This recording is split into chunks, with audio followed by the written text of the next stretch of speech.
On the banking app, you tap send and the payment stays reversible for up to 60 days. On the Bitcoin wallet, you tap send and the transaction becomes irreversible in about 10 minutes. That single button press is where beginners feel either empowered or terrified. By the end of this video, you'll know exactly what happens between tapping send and Bitcoin arriving on the other side, and how to do it safely. Meet Alice.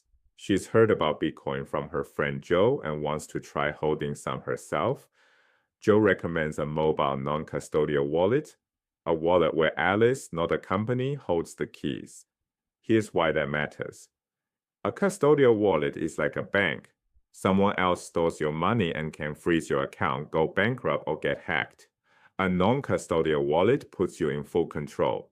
No company sits between you and your funds. The trade-off? You alone are responsible for safeguarding access. There's no password reset, no customer support line. If you lose your keys, your Bitcoin is gone permanently. Alice installs the wallet and creates a new account. Her keys are generated automatically. But before she can do anything else, the app displays something critical, a recovery code. A recovery code, also called a seed phrase, is a set of words or characters that can regenerate your entire wallet. Here's what Alice sees. 12 ordinary English words: media, suspect, effort, dish, album, shaft, price, junk, pizza, situate, oyster, rib. Some wallets use a different format, an alphanumeric code in groups like LAFV, XUM, VT7E, and so on. Both formats encode the same thing, a master secret. From this single seed, the wallet derives a master private key, a secret number your wallet uses to prove you own your Bitcoin, like a digital signature only you can produce. That master key branches into child keys, and each child key produces a Bitcoin address. One seed generates all your keys and all your addresses. The golden rule: write the seed phrase on paper and store it somewhere physically secure. Never save it as a screenshot, never put it in cloud storage, and never type it into any app except during initial setup or wallet recovery. If any app asks for your seed phrase at any other time, that's a phishing attack. Close it immediately. With her backup secure, Alice's wallet generates her first Bitcoin address, a long string of characters derived from her keys but safe to share publicly. The wallet displays it as a QR code, a square barcode a phone camera can scan to read payment information instantly. Bitcoin addresses are designed for single use. Generate a fresh one for every payment. The reason? The blockchain is public. If Alice gives the same address to Joe and Bob, both can look up that address and see all payments sent to it. Joe sees Bob's payment, Bob sees Joe's. Now imagine Alice gives that same address to a currency exchange that knows her real name. Every past transaction to that address becomes linked to Alice's identity. The fix is simple: one new address per payment. Alice's wallet handles this automatically. Every time she taps receive, it produces a fresh address. Alice is now set up. She has a wallet, a backup, and an address. She just needs some Bitcoin. 4 common ways to get Bitcoin. First, buy from a friend. The simplest starting point: hand over cash, receive Bitcoin directly to your wallet. Second, earn it. Sell goods or services and accept Bitcoin as payment. Third, use a Bitcoin ATM. Insert cash, scan your wallet's QR code, and the machine sends Bitcoin to your address. Fourth, use a currency exchange. Link your bank account and buy Bitcoin at the current market price.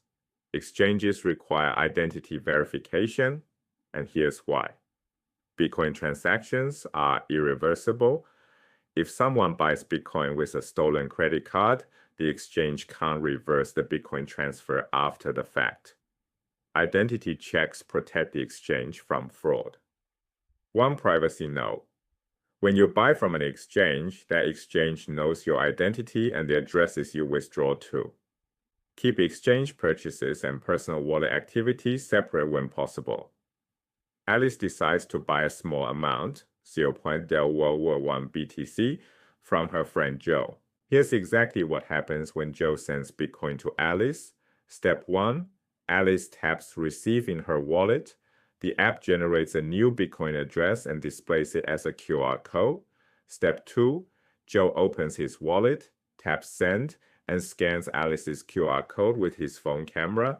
His wallet reads Alice's address from the code. Step 3. Joe enters the amount, 0.001 BTC. That equals 1 millibitcoin written as 1 MBTC, which also equals 100,000 satoshis. A satoshi, named after Bitcoin's creator, is the smallest unit of Bitcoin, 100 millionths of a BTC. In other words, 1 BTC equals 100 million satoshis. Step 4. Joe double-checks the address and the amount. This is the last chance to catch a mistake before the transaction is broadcast to the network. He taps Send. Step 5. Joe's wallet constructs the transaction and signs it with Joe's private key, proving he authorized the transfer. The wallet broadcasts this signed transaction to Bitcoin's peer-to-peer network. Within seconds, it propagates across thousands of nodes worldwide. Step 6. Alice's wallet detects the incoming transaction and displays it as unconfirmed. Unconfirmed means the network has seen it, but it hasn't been recorded in a block yet. Step 7. Roughly 10 minutes later, a miner includes the transaction in a new block on the blockchain. Alice's wallet updates to confirmed. At this point, the transfer is permanent. No bank, no company, no authority can reverse it. A few things Alice should know going forward. First, seed phrases restore on-chain funds only. If Alice later uses the Lightning Network, a faster payment layer built on top of Bitcoin, those off-chain balances won't be recovered from the seed phrase alone. She'd need a full wallet backup for that. Second, wallet metadata like transaction labels and nodes also aren't part of the seed. Regular database backups matter for wallets with advanced features. Third, the privacy trap from earlier compounds over time. If Alice ever links one of her addresses to her real identity at an exchange, earlier transactions to that address become traceable to her name. Best practice, keep exchange accounts and personal wallets separate. Let's put the whole journey on one screen.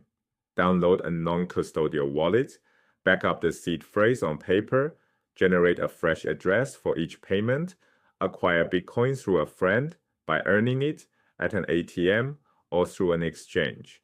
Send and receive by scanning QR codes and confirming amounts. Wait roughly 10 minutes for block confirmation. 3 non-negotiable principles. 1. Guard your recovery code like cash. Anyone who has it controls your Bitcoin. 2. Use a new address for every payment to protect your privacy. 3. Double-check everything before tapping Send. There is no undo button. Alice now holds 0.001 BTC that no bank, company, or government issued or controls. She can spend it anywhere Bitcoin is accepted at any time without asking permission from anyone. That's the purpose of all this setup, self-sovereign money. In the next video, we look inside a block and explore how miners decide which transactions get confirmed first